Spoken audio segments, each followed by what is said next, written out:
Assalamualaikum warahmatullahi wabarakatuh. Eh, Kita lanjutkan pembahasan kita terkait dengan penggunaan aplikasi SPSS. Pada kesempatan kali ini, kita akan membahas bagaimana kita memanfaatkan aplikasi SPSS ini untuk membantu kita menampilkan data demografi responden kita. Kemudian juga kita menampilkan tabulasi jawaban responden pada penelitian kita. Untuk mempersingkat waktu, kita coba buka file yang sebelumnya sudah kita miliki bersama, karena ini terkait dengan pertemuan yang sebelumnya, yaitu data pada materi perkenalan dan input data menggunakan SPSS. Silakan aja buka ya. Nah, setelah kita buka, akan tampil seperti ini ya, tampilan data kita dengan menggunakan SPSS. Seperti yang saya sampaikan di awal, bahwa kita ingin menampilkan data demografi responden. Dalam konteks pembahasan ini itu adalah jenis kelamin, kemudian usia, dan lama bekerja. Kemudian kita juga nanti akan menampilkan jawaban responden. Jadi ini sudah di data yang kita punya ini sudah lengkap. Nah, kemudian saya juga akan simulasikan nanti bagaimana cara menginterpretasikan di dalam laporan penelitian kita terkait dengan interpretasi dari deskripsi atau data demografi responden dan jawaban responden atas indikator-indikator variabel yang kita ajukan kepada mereka. Nah, untuk mempersingkat waktu, saya langsung saja ke tampilan SPSS. Nah, langkah pertama yang harus kita lakukan itu adalah menampilkan data terkait dengan demografi responden. Pada kesempatan ini, saya hanya mencontohkan dalam bentuk pie, karena saya anggap bahwa dengan menggunakan pie chart itu lebih mudah memahami ketimbang kita melihatnya dari tabel. Kemudian dari sisi interface juga, interface atau penglihatan kita juga lebih enak ya daripada kita membaca dalam bentuk tabel. Nah, langkahnya terkait untuk menampilkan data demografi responden menggunakan pie chart adalah yang pertama klik analyze, kemudian klik descriptive statistik, kemudian klik frekuensi.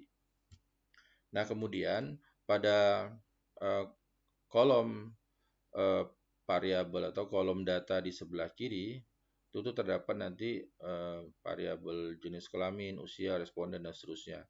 Nah, karena kita ingin menampilkan data demografi responden, kita klik saja yang jenis kelamin, kemudian kita pindahkan ke dalam kotak variabel. Demikian juga untuk variabel usia dan variabel lama bekerja. Kemudian centangan display frequency table ini hilangkan saja. Nah, selanjutnya kita ke chart. Kita ke tombol chart. Kemudian ini di chart type ini ada 3 pilihan ya, ada bar, ada pie, ada histogram. Nah, kita memilih pie saja. Kemudian pada chart value kita pilih ini percentage. Nah, kemudian kita continue dan kita OK. Maka kita sudah memiliki pie chart terkait dengan demografi responden ya, data demografi responden. Nah, tampilan pada pie chart ini baik jenis kelamin responden, kemudian usia responden, dan lama bekerja responden tidak menunjukkan informasi berapa persentase jumlah laki-laki dan perempuan, berapa jumlah responden kita yang usianya di bawah 20 tahun dan seterusnya. Begitu juga dengan lama bekerja yang bekerja di bawah 5 tahun dan seterusnya, tidak nampak persentasenya. Nah, ini bisa kita edit ya. Bagaimana caranya untuk menampilkan? Klik sebelah kanan pada gambar pie chart-nya, kemudian pilih edit content dan klik inspire Windows. Nah, kita akan diarahkan kepada chart editor. Pada tampilan chart editor, klik kembali pada gambar pie chart-nya di mouse kita sebelah kanan, kemudian pilih Show Data Label. Nah, akan tampil di sini jumlah persentase dari setiap kategori ya. Yang laki-laki itu 50,79%, sedangkan perempuan itu 49,21%. Nah, cara yang sama itu kita lakukan juga kepada pie chart data yang lainnya ya. Di usia responden penelitian sama, kita klik sebelah kanan, kemudian edit content, kemudian klik Inspired Windows. Nah, pada gambar di chart editor, kita pilih Show Data Label. Ya, kemudian ini close. Begitu juga untuk yang lama bekerja.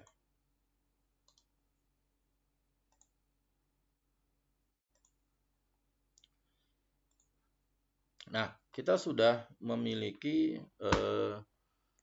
data dalam bentuk pie chart yang bisa kita interpretasikan ke dalam deskriptif statistik di laporan penelitian kita. Kemudian kita perlu juga nanti menginterpretasi hasil jawaban responden.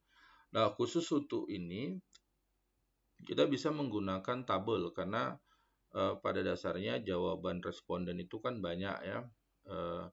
Dari kalau melihat dari data yang kita miliki, seperti kompetensi itu ada 9 ya, kemudian disiplin kerja itu ada 6, kemudian MK itu ada 9, kemudian atau motivasi kerja ya itu ada 9, kemudian kinerja karyawan itu ada 14. Maka kalau ditampilkan dalam bentuk pie chart dia tidak efisien dan itu akan membingungkan, sehingga kita akan membuatnya dalam bentuk tabel saja. Nah, langkahnya bagaimana? Langkahnya itu kita klik analyze, kemudian klik descriptive statistik, kita klik frekuensi. Nah, untuk data yang sudah kita lakukan di awal, yang jenis kelamin, usia, dan lama bekerja, ini kita keluarkan saja. Ya, kita klik dia nama filenya, kemudian kita atau nama datanya kita keluarkan ya dari tab kotak variabel. Kemudian kita tampilkan variabel yang kompetensi dulu. Ini 1 sampai dengan 9. Kita masukkan ke kolom variabel. Nah, kemudian display frekuensi table ini kita aktifkan kembali ya untuk menampilkan. Kemudian pada tombol statistik kita klik. Nah, ada beberapa data yang harus kita tampilkan nanti di dalam mendeskripsikan jawaban responden. Ini untuk memperkuat bagi para pembaca bahwa data yang kita sajikan atau data yang kita gunakan dalam pelaporan penelitian kita merupakan data yang konsisten, kemudian data yang menunjukkan keterwakilan yang baik terkait dengan populasinya. Apa saja yang perlu kita tampilkan? Yang pertama itu di central tendency. Kita perlu data mean. Ya. Mean ini atau nilai rata-rata terkait dengan jawaban setiap responden terhadap setiap indikator dari variabel. Nah, ini akan menentukan apakah posisi jawaban responden itu pada posisi yang lemah atau posisi yang kuat. Kemudian di bagian dispersion, kita perlu menampilkan standar deviasi ya. Data standar deviasi ini untuk menunjukkan atau untuk meyakinkan para pembaca bahwa data yang kita miliki itu berasal dari populasi yang homogen atau sampel yang kita gunakan memang benar-benar homogen yang menunjukkan jawaban yang mirip atau yang cenderung sama antar responden ya. Ini harapan kita. Jadi kalau ada data yang tidak homogen atau jawabannya tidak sama ya, berbeda-beda atau ada jarak yang cukup ekstrim misalkan dari satu responden ke responden yang lain, itu cenderung datanya terjadi outlier sehingga perlu dilakukan mengobatin datanya itu pada pertemuan berikutnya nanti ya. Nah, setelah kita centang ini kita continue, kemudian kita klik OK. Nah, kita sudah memiliki ya data terkait frekuensi jawaban responden ya. Kita sudah memiliki nilai mean dan nilai standar deviasi dari setiap indikator. Kita juga sudah memiliki tampilan pada indikator pertama berapa yang jawab setuju, berapa yang jawab tidak setuju, dan seterusnya. Nah, tinggal hasil ini kita interpretasikan ke dalam laporan penelitian kita. Kita langsung saja ke bagaimana cara menginterpretasikannya. Ya, kita ke file Word. Nah, ini data demografi responden berdasarkan jenis kelamin. Nah, ini kita copy saja ya, yang pie chart-nya jenis kelamin responden penelitian ini kita klik kanan, kemudian kita copy ya, kita copy atau bisa juga kita copy dalam bentuk image atau copy sajalah, copy. Kemudian kita arahkan ke file laporan penelitian kita, kemudian kita pastekan. Nah, dia sudah tampil ya, sudah tampil. Nah, ini masih bisa kita edit ya, supaya dia sedikit rapi. Kita edit gambarnya di format, kemudian kita klik di di cut ini ya, kemudian kita rapikan saja supaya tidak berserakan, biar enak dilihat gitu ya. Nah, ini kita tampilkan saja di center ya, di tengah. Kemudian kita letak dia di sumber gambar ya. Sumber gambar itu kita tampilkan sejajar sama dia. Kemudian kita tambahkan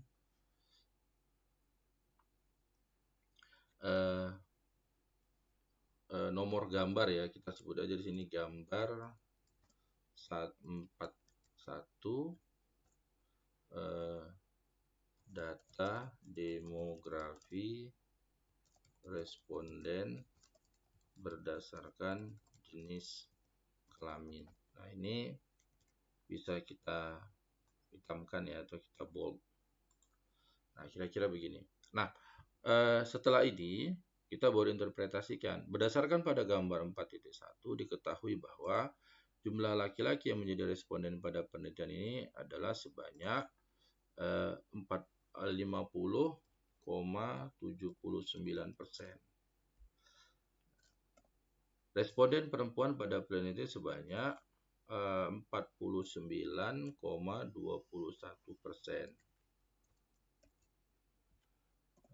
Artinya bahwa dilihat dari jenis kelamin diketahui bahwa responden pada penelitian ini berdasarkan jenis kelamin laki-laki lebih banyak dibandingkan dengan responden yang berjenis kelamin perempuan. Nah, setelah ini kita bisa simpulkan, kita bisa buat dengan demikian, dapat disimpulkan bahwa ini tinggal Anda sekalian menjelaskan terkait dengan konteks penelitian Anda. Jika ini adalah karyawan yang bekerja pada sebuah perusahaan industri, maka Anda bisa mengatakan bahwa cenderung pekerjaan itu didominasi oleh laki-laki dibandingkan perempuan, atau kemampuan dalam menyelesaikan pekerjaan dalam sektor jasa itu lebih cenderung dikerjakan oleh laki-laki dibandingkan dengan perempuan.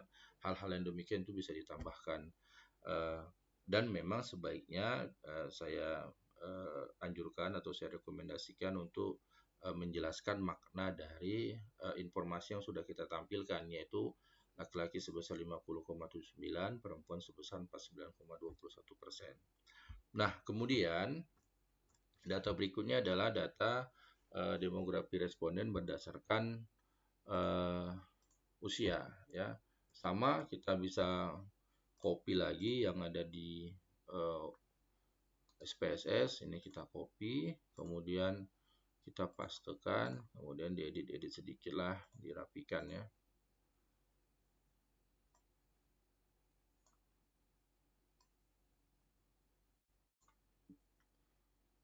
Nah, kemudian ini kita senterkan dan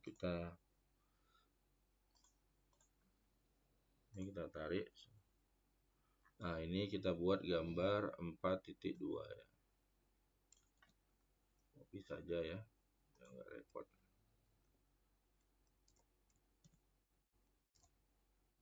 Titik 2 ini berdasarkan usia. Nah, sama caranya ya, gambar 4.2 menjelaskan bahwa data responden dilihat dari usia yang berusia kurang dari 20 tahun sebanyak 7,94%. Responden dengan usia antara 21 sampai 30 tahun sebanyak 31 sampai dengan 31,75%.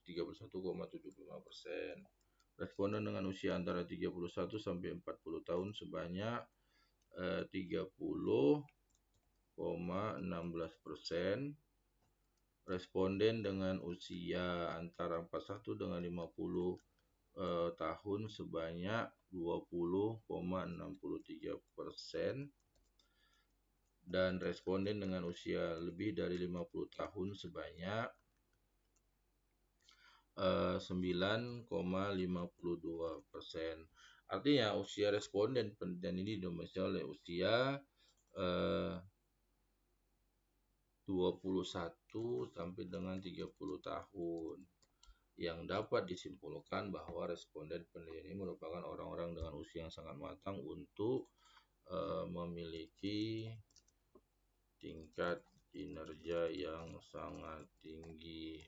Nah, ini sama dengan seperti yang tampilan pertama bahwa kita simpulkan makna dari data ini apa gitu ya.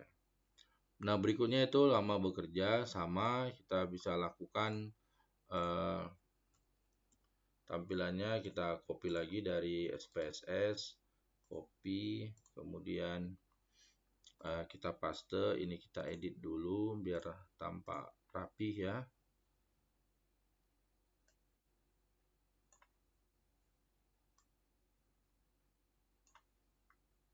Nah, kemudian ini kita senterkan dulu. Ini kita buat ya spasi 1, ini tarik. Kemudian kita copy saja ini. Jadi gambar 43.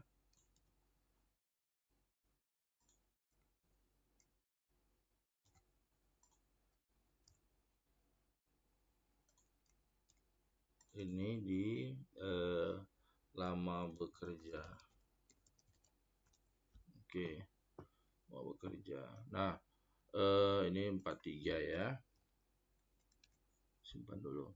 Nah, gambar 43 menjelaskan bahwa data responden jika dilihat dari lama bekerja kurang dari 5 tahun itu sebanyak 4,76%. Responden dengan lama bekerja 6 sampai dengan 10 tahun itu 30 sampai 16%. 30,16%. Responden dengan lama bekerja 11 sampai dengan 15 tahun sebanyak 34,92%. Responden dengan lama bekerja sebanyak atau antara 16 sampai 20 tahun sebanyak 17,46% ya, 46%. Kemudian responden lama bekerja lebih dari 20 tahun sebanyak 12,70%. Artinya bahwa responden bekerja telah lama, memiliki pengalaman kerja yang cukup lama, sehingga memiliki peluang yang besar untuk dapat memberikan kinerja di perusahaan.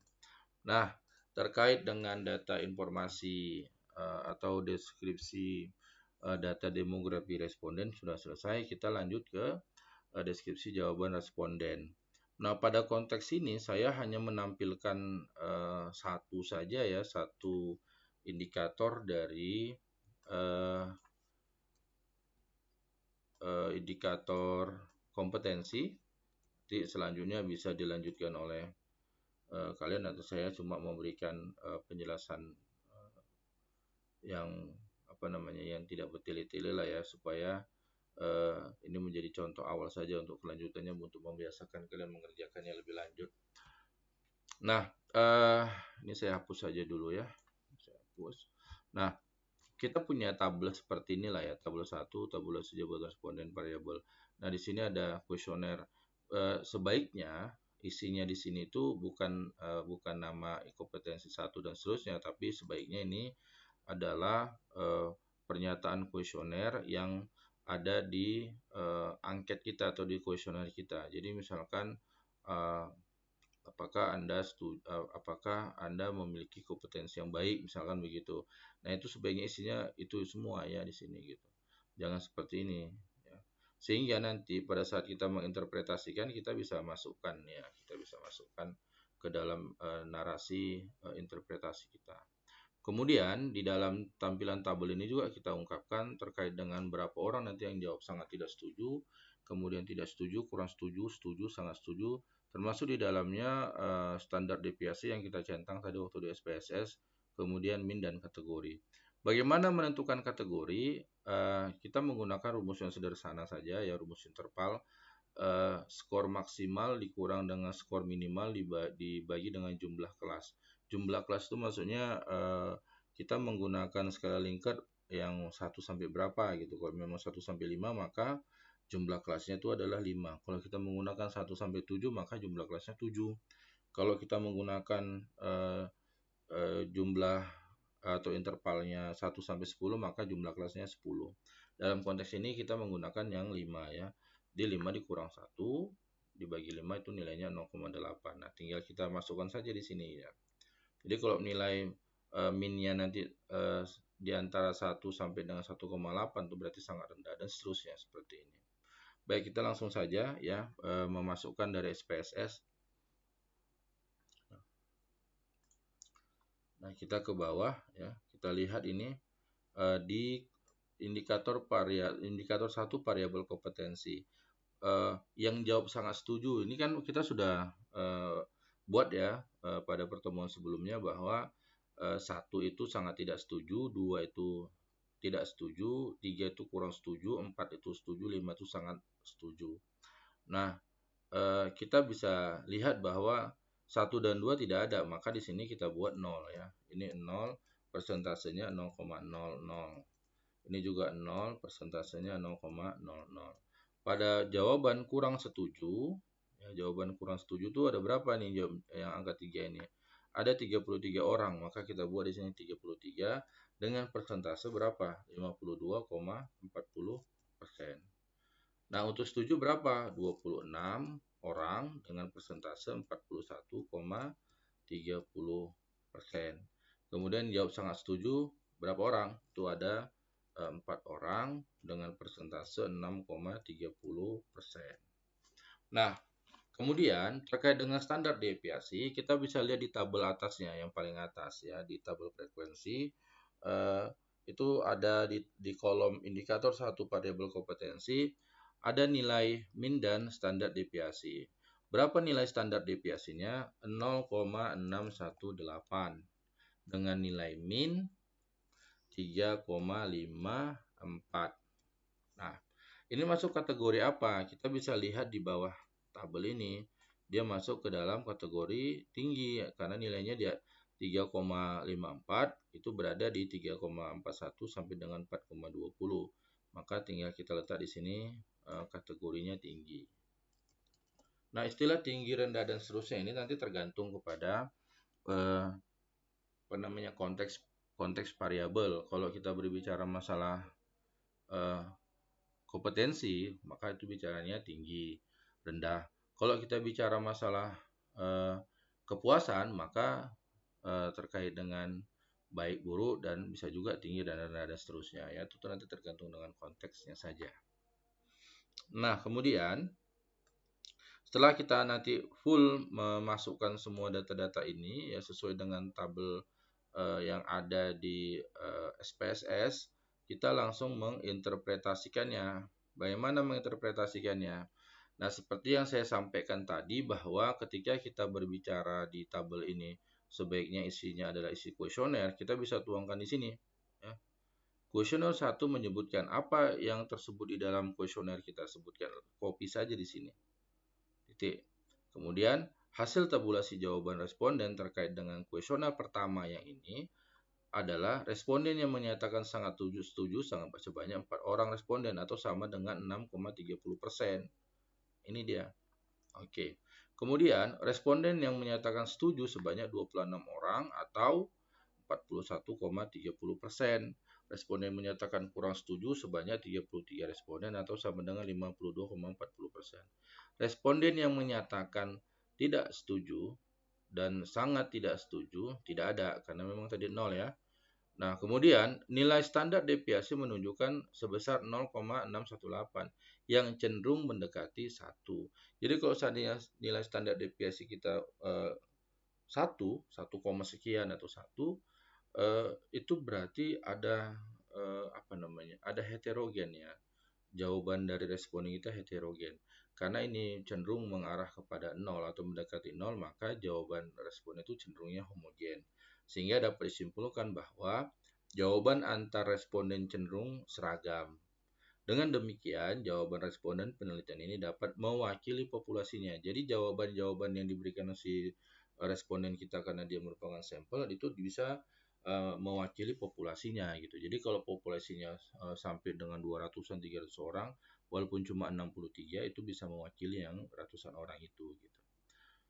Nah, sedangkan nilai min sebesar 3,54 yang menunjukkan arah pada kategori tinggi seperti yang sudah kita lihat tadi. Oleh sebab itu dapat disimpulkan bahwa nah disinilah Anda menggunakan analisis Anda ke apa makna dari angka-angka ini ya dengan dikaitkan dengan kuesioner yang Anda ajukan. Anda ingin melihat apa sebenarnya? Dan disinilah Anda menjelaskan itu makna dari angka-angka ini dan kenapa kuesioner ini Anda buat untuk melihat persepsi mereka. Baik, saya rasa cukup ya untuk indikator lainnya pada variabel kompetensi dan indikator-indikator lain pada variabel disiplin kerja, motivasi kerja, dan kinerja. Anda lanjutkan, itu menjadi tugas Anda nanti. Saya rasa cukup. Terima kasih. Assalamualaikum warahmatullahi wabarakatuh.